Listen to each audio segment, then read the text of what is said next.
You are 8 years old. It is a Saturday morning in the spring of 2005. You're sitting on the floor in front of the television with a controller in your hands, and something is happening on screen that your brain is taking a moment to process. That there is a stormtrooper made of Legos. You press a button, your character swings a lightsaber, and the stormtrooper explodes into a shower of bricks. You press it again, another shower, another cascade of studs. You look at your sibling sitting next to you, they look at you, and you just start playing. You'll still remember this moment 20 years later. Not because it was the greatest game you ever played, but because it was the first time you can remember a video game feeling exactly like playing with toys. Like someone had finally understood what you were actually doing when you sat on the floor with a bucket of bricks and acted out your favorite movie. Like the screen had reached down and handed it back to you in a form you could live inside. What you didn't know was how long it had taken to get there, or what it cost to the people who made it.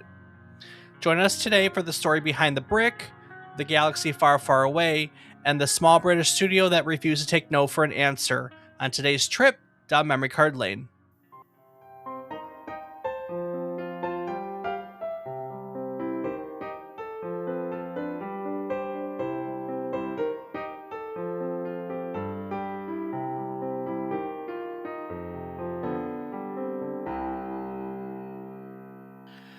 Good morning, good afternoon, and good evening.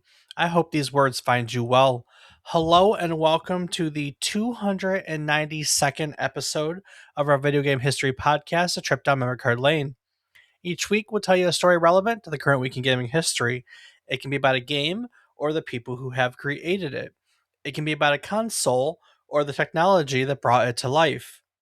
We often talk about the companies that bring it all together, making our hobby video games a reality. While telling you each story, we hope to teach you something new about the topic, what it took from the world as its inspiration, or what it gave back to the world in its legacy. Today, we are looking back at Lego Star Wars the video game, the 2005 action adventure that took two of the most beloved brands in history, rebuilt one inside the other, and in doing so, pretty much changed what a licensed game could be.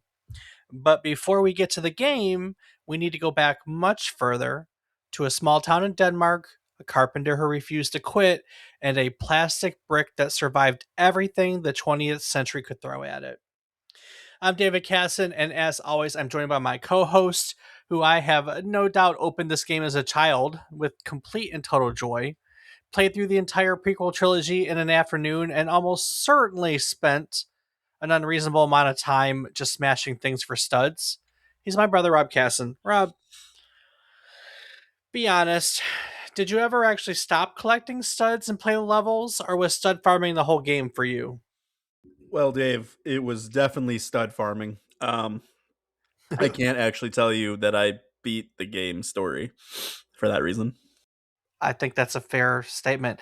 You know, for all the popularity of these games, I've never really put any time into one, which is saying a whole lot because there are a lot of Lego games. There are a ton, yeah, absolutely. You're saying you played none of them, not just the Star Wars.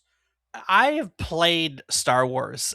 I maybe have played one more, but I've never, like, when I say play, I mean like went over to someone's house and maybe my nephew put it in my hands for 2 minutes type deal, you know? Okay. Um, but I have never sat down to like genuinely play these, pay attention to these, any of the sort. I'm not even going to pretend that I have. Now, some of the earlier Lego games when I was younger, sure, we'll talk about some of those today. But I fear that by the time Lego Star Wars became a thing, I mean, what, 2005, I would have been 21. I had other things going on then, you know? So, You say that like you wouldn't pick it up now, Dave, or that I didn't pick up the same at that yeah, age. that's a very valid point. That is absolutely a valid point. Well, we got a lot to cover today. I plan on, like most topics, the first time we come across them, cover their origins. So we're going to learn all about where Legos come from, and we're going to work that into the story of where Lego Star Wars comes from. So a lot to talk about. Before we get there, why don't you share with our listeners what else has happened during this week in gaming history? All right, Dave. Well, kicking it off for this week in gaming history on April 2nd, 1984, Gremlin Graphics was founded in Sheffield, England by Ian Stewart and Kevin Norburn, initially as a small computer shop called Just Micro, before pivoting to game development. Over the following decade and a half, Gremlin built itself into one of the most prolific British studios of the home computer and early console era, producing titles across virtually every platform of the period and becoming particularly well known for Zool, the Actua Sports series, and Body Harvest. In 1997, the company made a move that would prove historically significant when it acquired DMA Design, which was the Scottish studio behind Lemmings and the original Grand Theft Auto, in a deal worth around £4 million. 2 years later, Gremlin itself was acquired by Infogrames for £24 million and renamed Infogrames Sheffield House, taking DMA Design along with it. DMA Design was subsequently sold to Take-Two Interactive, where it was renamed Rockstar North and went on to make Grand Theft Auto 3. And Gremlin itself was closed by Infogrames in 2003, but several of its former staff went on to found Sumo Digital, which remains one of the most successful British studios working today. The company that started as a computer shop on Carver Street in Sheffield left a longer shadow than almost anyone who worked there in 1984 could have imagined. And we have touched on a lot of these things. If you listen to this show, you've heard about Rockstar North, Infogrames, DMA Design, Take-Two Interactive. Just go through our archives. I'm sure Dave can give you some names. I think we did Watch Dogs once. We've definitely touched on Grand Theft Auto. What else am I forgetting, Lemmings. Dave? Lemmings. Oh, yeah, we Lemmings. did Lemmings. Yep. But we did Grand Theft Auto, both the DMA original ones, the top down ones, and then we did Rockstar 3D Grand Theft Auto as well. Yeah. So if you want to learn more about all that stuff, that's kind of why I got a little tired to the end because I heard that shit so much. And if you're a long time listener, so have you. So you should That's why I know it, left it. but it's great. So there you go. Yes, indeedy. A lot of history there, fun pedigree. Follow its story in our archives. Indeed. Next up, we have on April 3rd, 1993, when Breath of Fire was released for the Super Famicom in Japan. This game was developed by Capcom and marked the company's first attempt at a traditional role playing game. Capcom was known for action and fighting games, and a shift to a text heavy RPG was significant enough that when the time came to bring it to North America a year later, the company handed the entire localization over to Squaresoft, who had considerably more experience with the genre.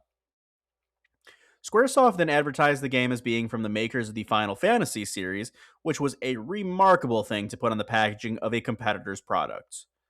The game followed Ryu, a young warrior from the Light Dragon clan who could transform into dragons, on a quest to stop the Dark Dragon clan and prevent the resurrection of a destructive goddess. It launched a franchise that ran through 5 mainline console entries before there was a sixth, a free to play online game that shut down after less than 2 years. Breath of Fire remains one of Capcom's most beloved dormant properties, with fans still hoping for a proper return that hasn't quite come yet. This is actually what I'm playing on my handheld right now. Well, there you go. So if you want to learn more, at the end of the show, we'll plug some spots where you can talk to Dave about that game. Yeah, come talk to me, because that's what I'm playing. Indeed. Next up, we have on April 1st, 1995, D was released for the 3DO in Japan, developed by Warp and directed by Kenji Ino.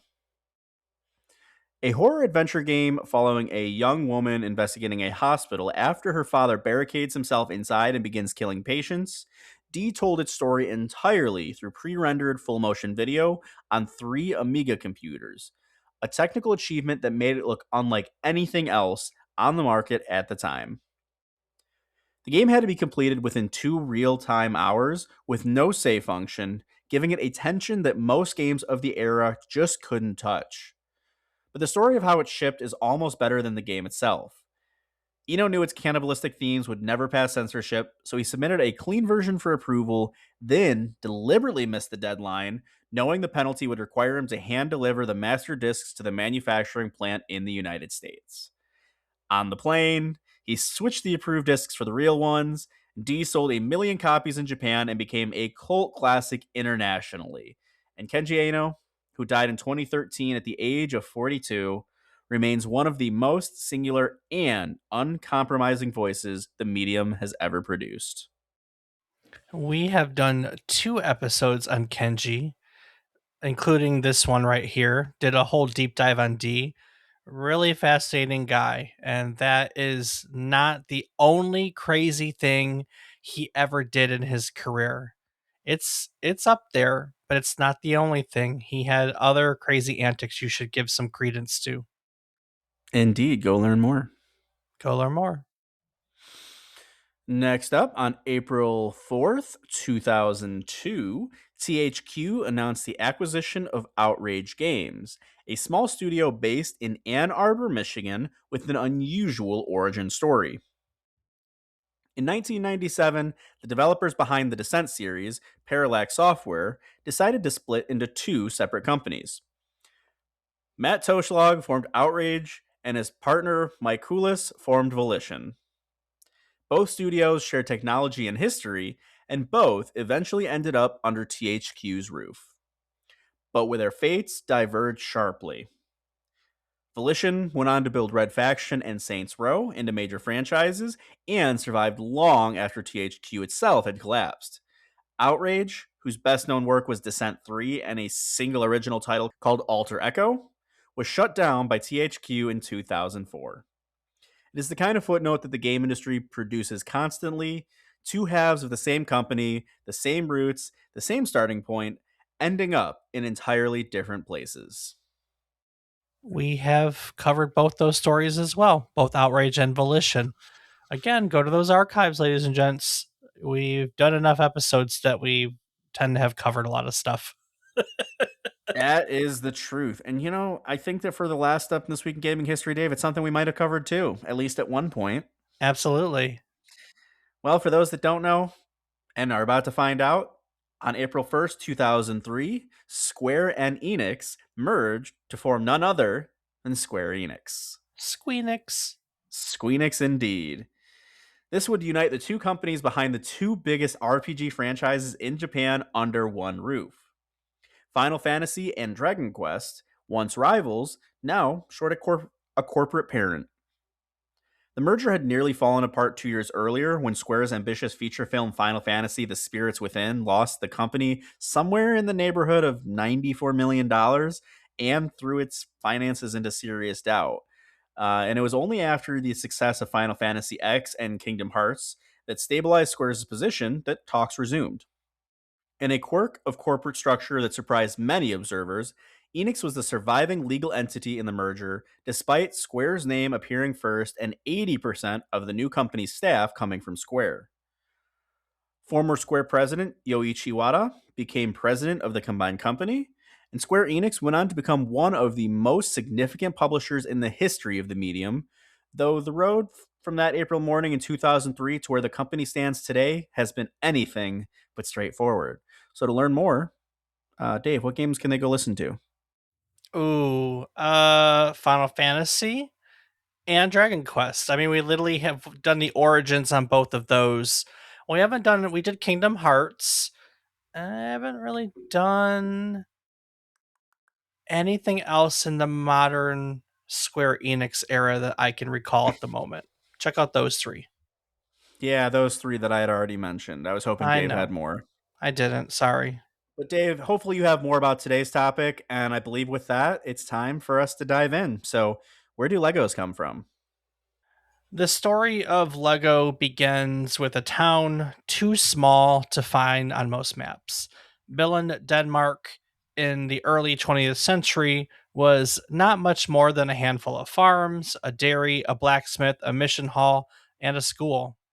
It was the kind of place where everyone knew everyone, where the economy moved at the speed of a harvest, and where a man's reputation was built on the quality of his work and the firmness of his handshake. Ole Kirk Christiansen was born in 1891. He was the 10th of 13 children in Woo. a village. Yes, right. He was born in a village 20 kilometers northwest of Billund. His family was poor in the way that most farming families in rural Denmark were poor at the turn of the century, which is to say they had enough, but not much more than that. From the age of 6, Ole Kirk was out in the fields herding sheep and cattle to help support the household. By 14, he was apprenticed to his older brother to learn carpentry. By 20, he had his journeyman certificate and had set out on the traditional tradesman's journey to sharpen his craft. He settled in Billund in 1916, the same year he married Kirstine Sorensen, the daughter of a Norwegian cheesemaker that he met while working abroad. He bought a small woodworking shop, and for the next decade, he built things: doors, windows, kitchen cabinets, coffins, farm buildings, a dairy, a church gallery. Uh, for all indications, he was good at it. He was careful and exact and refused to cut corners. In a town with one sidewalk, it's said that Kirk laid that sidewalk himself in concrete in front of his own house because that's the kind of man he was. You know, you got these mythical figures, all sorts of fun things pop up. Then in 1924, his sons Carl and Gottfried were trying to light the glue machine in the workshop. They set fire to the wood shavings instead. By the time it was over, both the workshop and the family home were gone. Ole Kirk rebuilt. He hired an architect, built a larger workshop, and kept going. And then the Great Depression arrived in Denmark, and the farming economy that sustained Billund collapsed along with it. His customers couldn't afford his furniture. His sales of ladders and ironing boards dried up. He laid off his staff one by one until none remained. He was alone, nearly bankrupt, and his brothers and with no money. So he turned to family. His brothers and sisters were willing to guarantee him a loan of 3,000 kroner on one condition: that he stop making toys. He refused. He had started making small wooden toys on the side: cars, animals, yo yo's, partly to keep the workshop busy, and partly because he believed, with a stubbornness that his family found maddening, that children deserved well made things. He ended up taking the loan without the condition somehow attached, and he kept making toys. When they didn't sell, he traded them for food. He used birchwood cut from the forest and air dried for 2 years, then kiln dried for 3 weeks, then cut and sanded and primed and painted with 3 coats of varnish, because that's what quality meant, not 2 coats, three. He knew this because he had caught his son Gottfried shipping a batch of painted wooden ducks with only 2 coats. He sent him back to the railway station to retrieve every single duck, apply the 3rd coat, repack them, and return them on his own, even if it took all night. Damn. It did take all night. That's dedication to your brand. And afterwards, Gottfried carved a sign and hung it on the factory wall. Mm-hmm. De beste eer ikke forgot. Did I get that close? Pretty close. I mean, this is obviously Danish and not German, but yeah, that was pretty good. But probably as good as I would do. It means only the best is good enough. That sign stayed there. It's actually the Lego company motto to this day. By 1934, Kirk had named a company. He held a small competition among his staff, offering a bottle of his homemade wine as the prize. He considered the word legio, implying a legion of toys. He settled on Lego. As we know, it's a contraction of the Danish phrase legot, play well. He won his own competition. He kept the wine. Nice. Legot. In 1942, a short circuit started that burned the factory to the ground for the second time. Man, this guy in fires. He was nearly finished. He later wrote about that night in his memoirs, about hearing the shouting at 3 a.m, about stepping outside to see the factory in flames, about having to kneel before he could do anything else. The insurance wasn't enough to cover the loss. Other towns offered to help him rebuild elsewhere, but he stayed in Billund.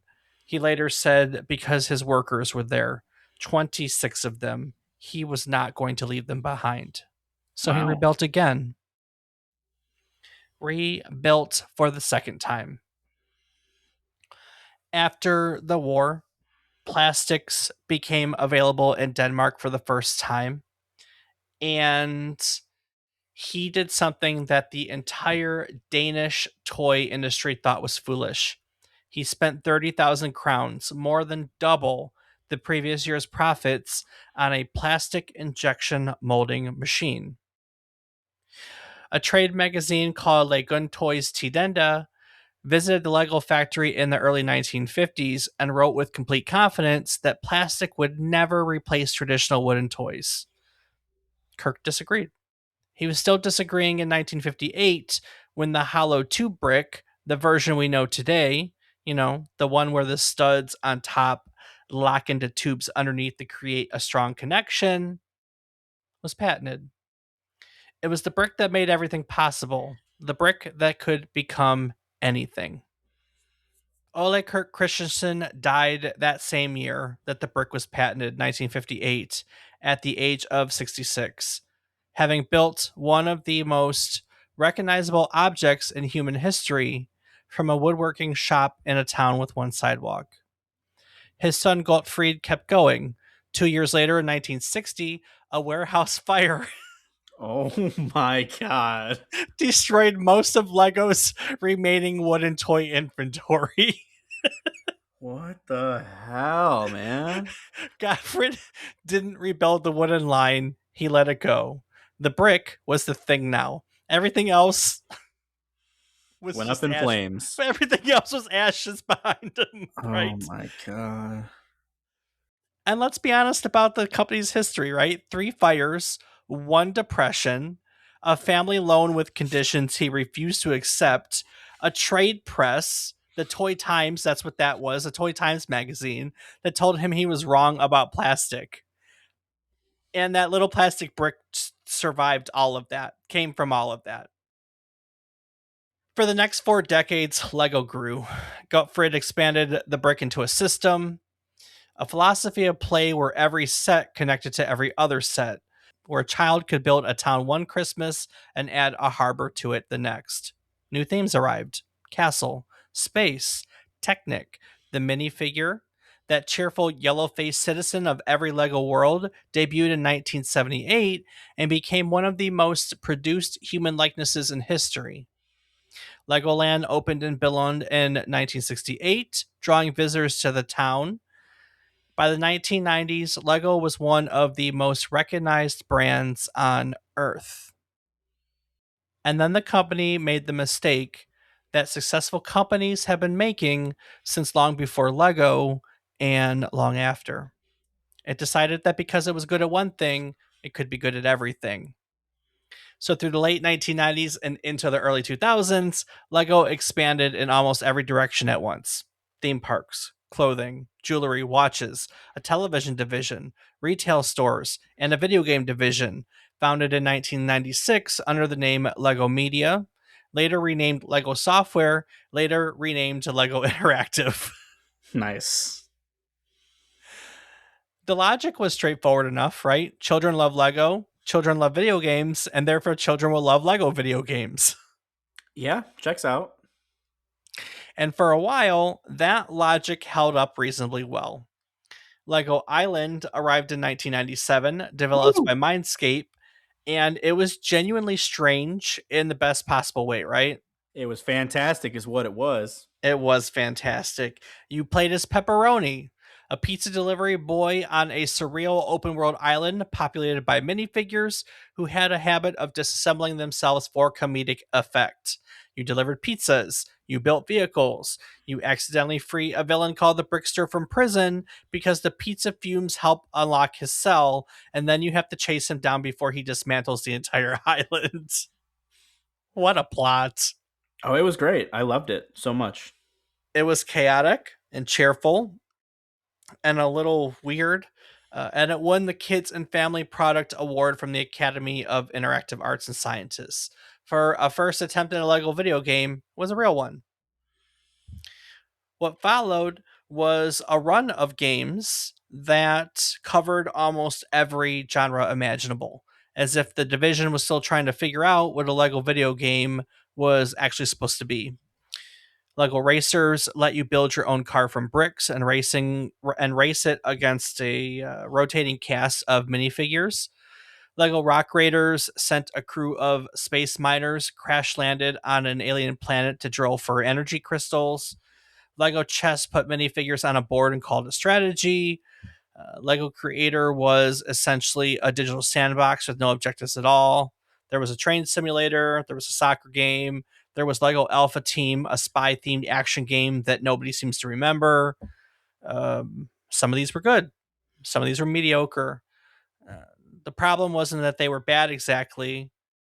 More so was the problem that none of them felt essential Lego, right? They were Lego in name, Lego in aesthetic, but the thing that made a box of physical bricks genuinely special, that open ended invitation to build anything, to imagine anything, translated perfectly to a medium that had to give you objectives and boundaries and to find a way to win. The games were charming in a way that licensed products are often charming, right? Competent, colorful, but the reality was they were somehow less than the sum of their parts. So, by the early 2000s, Lego Interactive had started licensing properties to. Um, they started licensing outside properties to try to give games more gravity. Lego creator Harry Potter came out in 2001, Bionicle the Game in 2003. The results of those games were mixed, the reviews were mixed, and the sales just weren't transforming Lego Interactive into a profitable division. The games kept coming, but with each new name on the door, like I said, Lego Media, Lego Software, then Lego Interactive, every time it felt less like growth and more like reorganization. Meanwhile, as we said, the core business was quietly struggling. The rise of video games and digital entertainment was pulling children's attention in directions that plastic bricks couldn't easily follow. So Lego gets really big, expands in every direction, and then sales decline, cops, costs keep rising. Their supply chain is stretched across too many product lines and too many markets, and it all just became a logistical and corporate nightmare. By 2003, Lego was losing roughly $1 million a day. Damn. The debt had reached a high of about $800 million. That's wild. Their operating margin, which had sat comfortably in the high teens just a few years earlier, had collapsed to nearly nothing. Ole Kirk Christiansen, Ole Kirk's grandson, had run the company for decades. In December of 2003, with the survival of the business genuinely in question, he fired his CEO and four other senior executives. He stepped back in himself as interim, and he turned to a quiet strategist named Jorgen Vig Nudstorp, who had joined the company 2 years earlier and had recently delivered an internal assessment so blunt it could have ended his career. Nudstorp told the board that they were on a burning platform, that they were running out of cash, that without dramatic action, the company might not survive. Turns out he was right. In 2004, Kjeld Kirkensen had to inject roughly 800 million Danish kroner of his family's own money to keep Lego solvent. He later called it his most expensive year ever. Yeah, I would say that's a lot of fucking money, man. Like, Jesus. Nudstorp became CEO, and he started cutting. The theme parks were sold. The retail stores were closed. The product line was stripped from over 13,000 items down to 7,000. Everything that wasn't a brick or directly in service of the brick was let go, including Lego Interactive. The video game division closed in 2004. The staff were let go. The projects in development were shelved. And among them was a game that they believed could be something genuinely special, a Lego Star Wars game. Tom Stone had been thinking about children's games for years before he ever set foot inside Lego. His last job at Electronic Arts had been running the studio that worked on the first Harry Potter game. For the first time in his career, he brought young players in to test it. He watched them play, and he was genuinely struck by how smart they were, how dexterous, how instinctive, and how badly the games being made for them failed to match what they were capable of. Most children's games, he said, at the time weren't just very good. The market was underserved in a way that felt negligent to him. When the Lego group hired him to work on games, he arrived to find a division that treated video games primarily as a way to market the physical toys rather than as experiences worth making in their own right. And in that division, he spent the next few years rebuilding the approach, bringing in new developers and working alongside a producer named Jonathan Smith to try to answer a question that nobody in the building has satisfactorily cracked. What does a great Lego video game actually look like? Now, around 2003, Stone and Smith approached a small British studio called Traveller's Tales about developing a game based on the Knight's Kingdom Lego theme.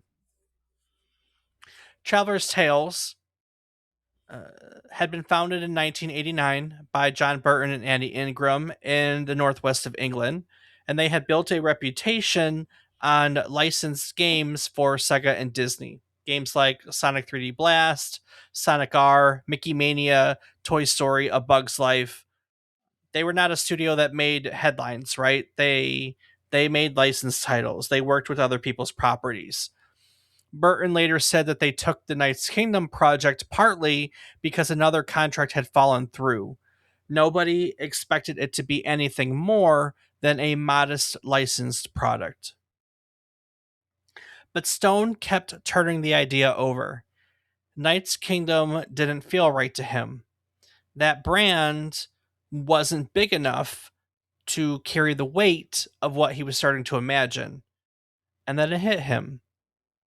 If you were a Jedi, he thought, and you had control of a pile of Lego bricks through the Force, what could you do with that? And that was the moment that Lego Star Wars was created. Not a meeting, not a presentation, just a question that answered itself the second it was asked. Lego had held the Star Wars toy license since 1999, and the sets had been some of the most successful in the company's history, right? The Millennium Falcon is famous, the X-Wing. Um, there are lightsabers and minifigure stormtroopers that are filling the bedroom of entire generations. The physical toys worked because Star Wars gave the brick a story, a universe, and characters that children already loved. Stone believed that the same logic applied to video games. You didn't need to invent a reason for players to care. The reason was already there. You just had to build the right thing around it. And so he and Smith built a concept, a pitch, if you will, and they took said concept to the Lucasfilm offices in California. Their pitch was that they would redo all the action from episodes 1, 2, and 3, retold in a new Lego way. Smith said that after the pitch, the team got behind the idea immediately. It was very exciting. And then the Lego Group's financial crisis swallowed everything. When the cuts started happening, as we know, Lego Interactive was on the list, so the division closed, the staff were let go. The Star Wars game, which had been gaining real momentum, was shelved alongside everything else. Stone looked at what had been built and made a decision that many people in his position would not have made. He was going to rescue his game. To do that, he needed to form an independent company. secure the exclusive license to make Lego games, and convince the Lego group that he had the financial backing to see development through to the end. That last part, by the way, required him to put his own house on the line as collateral. God damn. The Lego group agreed to the plan. Stone founded Giant Interactive Entertainment in 2004, operating out of a small cottage in the English countryside at the foot of Chilterns, west of London. He brought Jonathan Smith along with him, as well as a handful of former LEGO Interactive staff. And he went back to Traveler's Tales, who were still on board, and the two companies got back to work. Then they finished the game and ran straight into another wall. THQ didn't want to publish it. Activision passed. Electronic Arts passed. Three of the biggest publishers in the industry looked at a Lego Star Wars game and decided it wasn't worth their time. Wow. God, can you imagine how they feel now? Oh yeah. What? That insane. I mean, that's No. one of the biggest video game franchises. It's like a top 10 video game franchise now. Yep. Joke's on them. But Dave, who was smart enough to take it? Eventually, Eidos Interactive and Ubisoft both expressed interest, and Giant went with Eidos. LEGO Star Wars was being developed across 3 locations in 2 countries, communicating over the internet at a time when that was still a genuinely ambitious way to make anything. Giant handled production and publishing from their cottage offices in the south. Traveler's Tales handled programming, art, and design from their studio near Cheshire in the north. And Lucasfilms in California, 9 hours behind, had to approve everything that touched Star Wars. Which created this really particular kind of tension around the game's final act that they talked about. Episode 3 was still in production. Revenge of the Sith hadn't yet been released.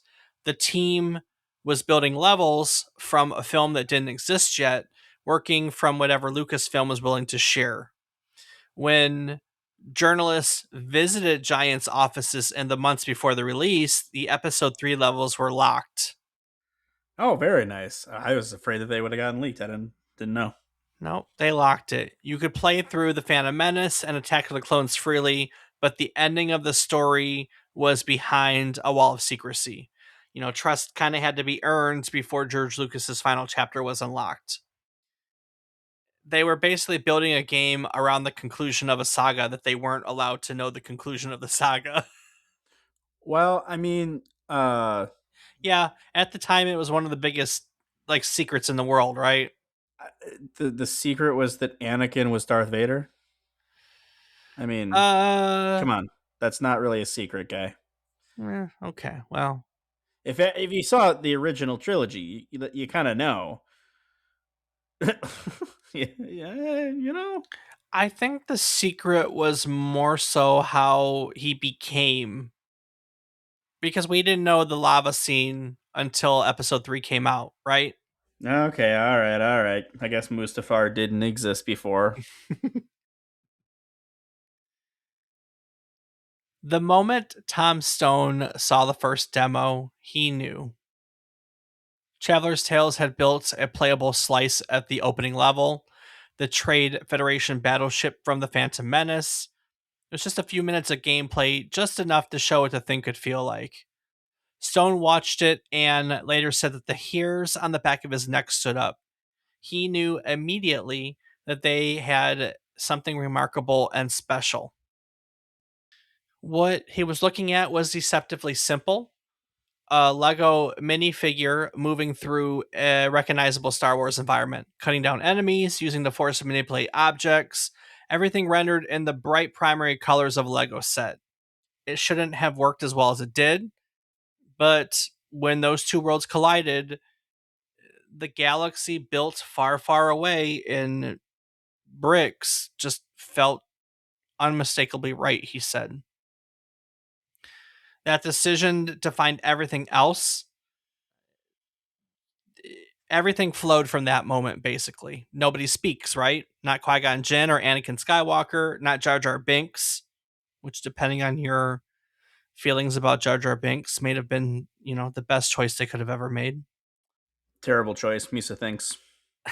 Every character communicates through grunts and gestures and physical comedy. The Basically, it's the entire emotional range of 3 Star Wars films delivered without a single word. And that was not a budget decision. It was a philosophy. Smith and the team understood something that most licensed games missed entirely. The prequels by 2005 were complicated. Fans loved them and resented them, right, in roughly equal measure. And the dialogue, as we know, there's sand everywhere, was a particular sore point, right? Sure, except you completely butchered that line. What's the line? Not their sand everywhere. What is the line? Oh, Dave, really? What's the I don't know line? it verbatim. Isn't it that there's sand everywhere? No, it's not. I don't, let me see. I don't like sand. It's coarse and rough and irritating, and it gets everywhere. And it gets I think everywhere. that's the line. Okay, that's closer. That actually, hold on. Along with Oh shit, that's actually verbatim. Haha, go me. congratulations. Along with Jar Jar Binks and other things, the writing of the original trilogy had been generating arguments online for 6 years at this point. It would keep going, right? If you put all those words in the mouths of these minifigures, you were asking the players to bring all of that baggage into the game with them. So the silence created distance from the controversy, and distance kind of created room for affection, right? Without dialogue, the game couldn't be reverent or mean spirited. It could only be playful. Darth Maul would lose a duel and react with a sulky shrug. Anakin and Padme, Anakin and Padme's romance is conducted entirely through awkward physical comedy. Obi-Wan does something impossibly cool and then blows imaginary smoke from the barrel of his lightsaber. The jokes weren't at the expense of Star Wars. They were in the spirit of what it always had felt to play with the toys as a child. To act out the scenes yourself, to improvise these parts that the movies may have left out. And that was kind of what the team embraced at the heart of the game. Not so much Star Wars as cinema, but Star Wars as something that you held in your hands and made your own. Smith said they had a clear sense of what 8 years wanted from a game, right? They wanted to move forward.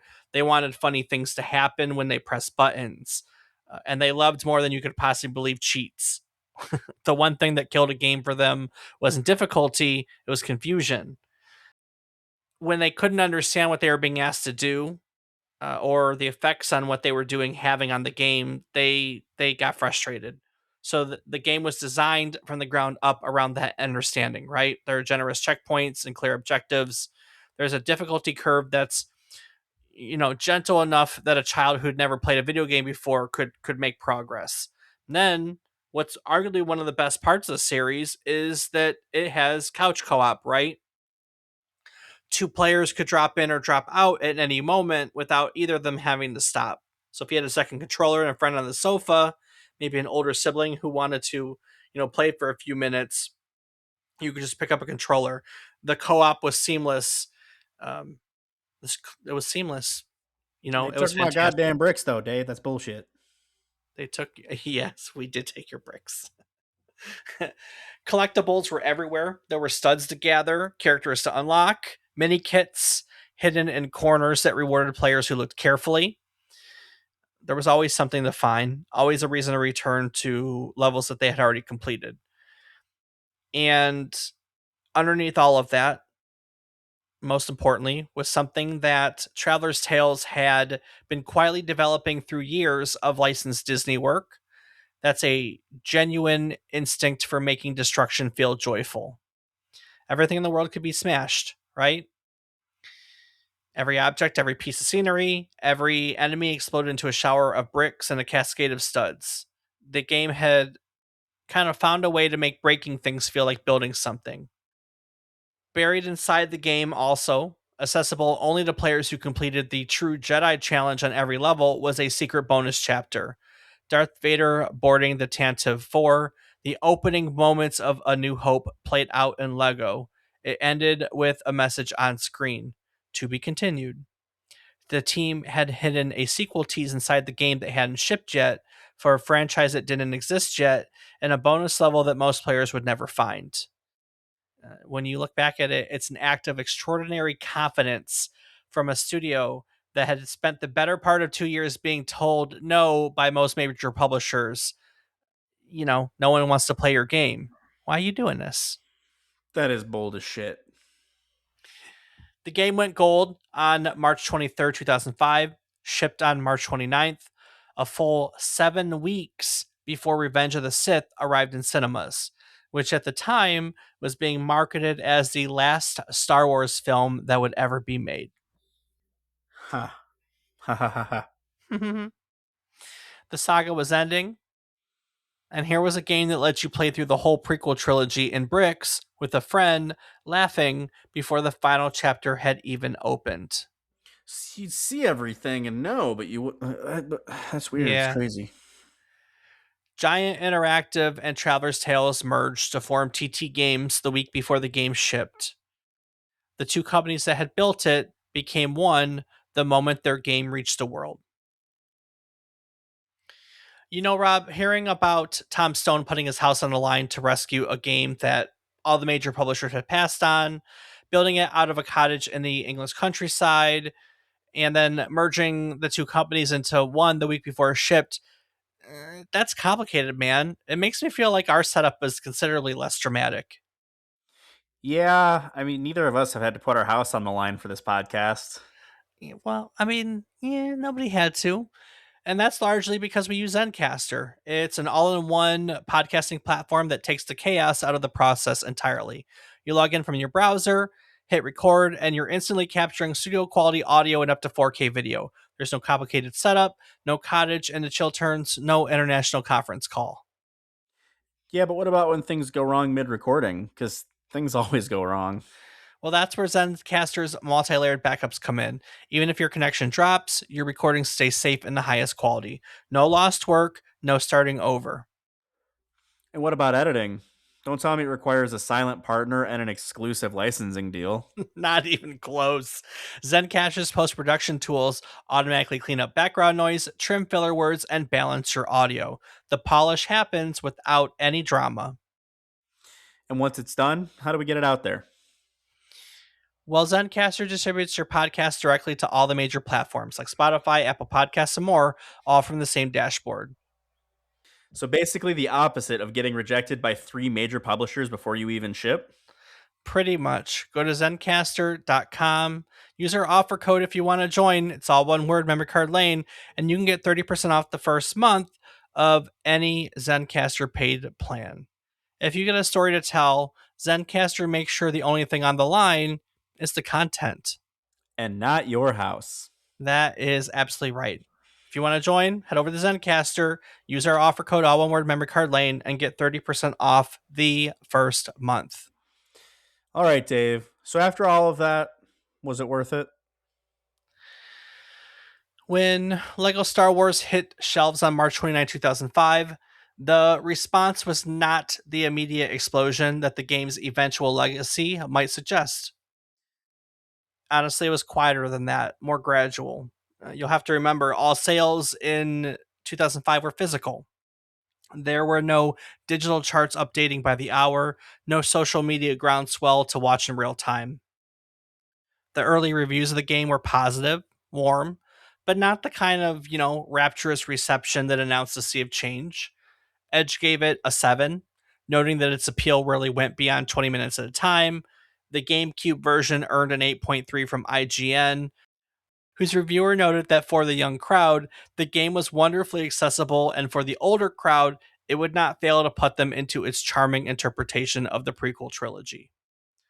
Metacritic kind of settled around the high 70s, depending on the platform. Favorable, the website calls it. Not a masterpiece, just favorable. And then the reorders started coming in, slowly at first, and then faster. Retailers who had stocked modest quantities found their shelves empty. Word of mouth was doing something that the review scores hadn't fully predicted. Parents were buying it for children, older siblings were playing it with the younger ones. People who hadn't touched a licensed game in years were picking it up because someone they trusted told them it was different from what they expected. By the end of 2005, Lego Star Wars was the 13th best selling game of the year. By 2006, it had sold 3.3 million copies. Eventually, that number would climb past 6.5 million. Smith had later said that the team was delighted, but genuinely didn't know how far it would go. They had too much work to do to speculate because the sequel was already in motion. Because LucasArts came back, right? The division that had quietly been through its own financial difficulties during the development of the first game, during that time they had cut staff and budgets to stay afloat, now returned with considerably more enthusiasm, right? Very popular game in their eyes. So Lego Star Wars 2, the original trilogy, was announced in early 2006. And this time, with all the success, TT Games had real leverage, right? The marketing budget expanded, the platform list grew, and the team had something that was arguably more powerful than their first game. They had the original trilogy. Smith later reflected that with the prequels that they had been working, that with the prequels, rather, they had been working with films that the team respected, but films that carried complicated feelings for a lot of players. With the original trilogy, they were pretty much on secure ground, right? Everyone on the team knew those films intimately, and so the affection was all the way around, and it showed in every frame, right? Hoth as a level, an ATST to stomp around in. The moment that the team climbed inside that walker, Smith said, was when they all realized that a Lego game could be about something more than running around as a minifigure in a world full of minifigures. It was that moment they realized that the dramatic experience could go further than anyone had ever thought. Lego Star Wars 2 sold over 1 million copies in its first week. And from there, the template was set. Indiana Jones, Batman, Harry Potter, Lord of the Rings, Marvel, each one built on the same foundation that had been quietly constructed in a cottage on the English countryside, frankly, by people who couldn't even get major publishers to return their calls. Warner Brothers Interactive Entertainment ended up buying TT Games in 2007 for roughly £100 million. Martin Tremblay, who was the president of Warner Brothers at the time, later said it was an easy decision. Every single game, he said, was selling 5 or 6 million units, which was unbelievable. None of which would have happened, if you think about it, if Tom Stone had accepted the obvious conclusion when Lego Interactive closed its doors. And that notion takes it all the way back to Billund. Ole Kirk Christiansen built something out of almost nothing, right? In a town with one sidewalk during the worst economic period in modern history. He rebuilt after fire after fire after fire, refused to quit when his own family told him to, traded toys for food. He was not going to abandon the thing he believed in. That plastic injection molding cost twice double his annual profits. He bought it anyways because that man could see something that no one else around him could see yet. The brick he made from that decision survived everything. The fires, the depression, newspapers that told him he would amount to nothing. Lego is a company that nearly destroyed itself trying to be everything at once and had to go nearly bankrupt before it remembered what it actually was. And at the exact moment that the company was pulling back, closing its offices, letting its people go, two people walked out with a belief that started with Ole Kirk Christiansen, right? They refused to abandon what they believed in. They thought that Lego and Star Wars could be something, they thought that Lego and Star Wars together could be something that nobody had ever made before, something that was better for children than the games that they were getting, an idea that was literally worth putting your house in a line for. They were right. Got that right. The brick endures, the idea endures. And sometimes the people who build things are the last one who simply refused at a moment when refusal was available for them to stop. If today's episode sent you deeper into the world of unlikely games that shouldn't have worked but absolutely did, we have some ground already covered that connects directly to that story. Episode 211 tells the full story of Crash Bandicoot, one of the franchises that Traveler's Tales cut their teeth on before LEGO Star Wars. It's a fascinating look at the studio's roots in license and character driven games.